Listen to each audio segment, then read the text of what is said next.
Speaking of Kentrell Barkley, ito nga ay ang import ng Blackwater Bossing na siyang kilalang napakahusay ring import bukod sa IBL MVP ito. Ito pa nga ay nag-triple-double din sa kanyang debut game sa PBA para sa team ng Blackwater Bossing. So masasabi mong tila okay lang talaga na hindi na yung dating mahusay nilang import at kilalang scorer na import din noon ng Blackwater na si George King na ngayon ay maglalaro na para sa team ng SMB.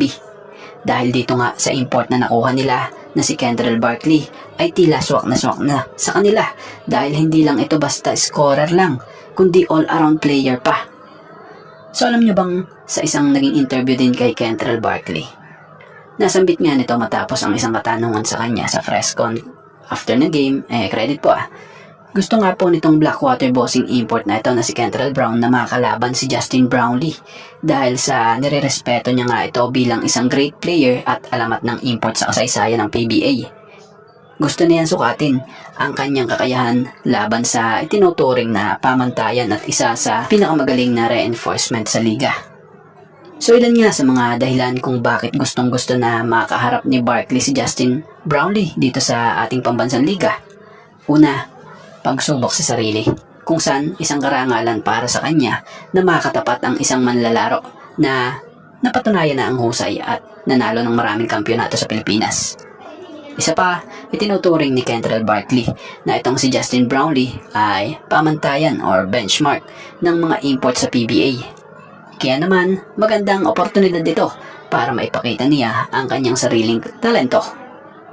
So sa mga hindi nakakaalam nabanggit din ni Barkley sa isang interview sa kanya na nakalaban si Justin Brownlee noon sa Indonesia 2 years ago.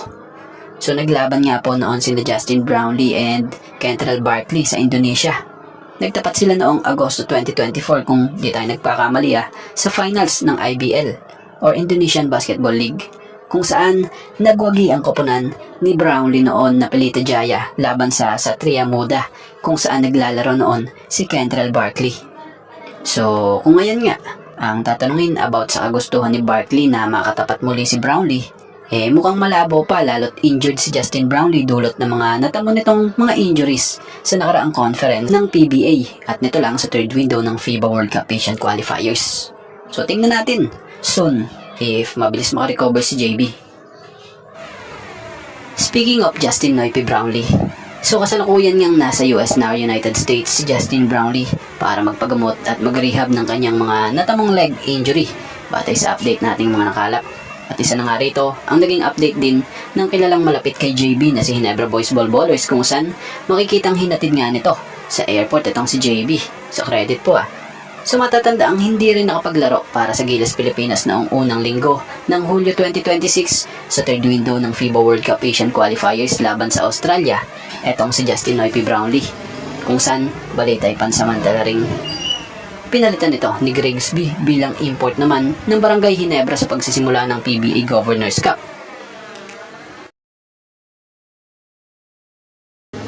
So about pa din kay Justin Brownlee, kagandahan naman rito, malaki pa rin naman ang chance ni Justin Brownlee na posible at inaasahan ang pagbabalik rin nito sa Gilas Pilipinas at maging dito sa Barangay Ginebra. So about nga dito sa bagong Ginebra import na si Riley Grigsby. So ilang araw na nga rin po ang lumilipas na nakakasama na ni Grigsby ang kanyang mga teammates sa Barangay Ginebra, kung saan patuloy nga sila sa kanilang pagpapakondisyon para sa bagong kampanya ng Barangay Ginebra this ongoing ng PBA Season 50 Governors Cup. So nito lang, tuluyan na ngang ni-reveal ni Riley Grigsby ang Ginebra jersey number niyang gagamitin. So si Grigsby ay magsusuot ng jersey number 12 sa Barangay Ginebra para sa 2020 PBA Season 50 Governors Cup. Pinili niya ang numerong ito dahil ito ang huli niyang G-League jersey number. So nasambit niya nga po yan dito sa naging interview sa kanya ni Ginebra Boys Ball Ballers. So credit po and thank you. At bago nga ang lahat, baka naman po pwedeng makahingi ng isang subscription para sa ating channel or paki-follow na rin po kung nagustuhan nyo ang ating mga basketball update. At kung ito na may makakabigat para sa inyo, kahit isang like and share na lamang po. Maraming salamat po.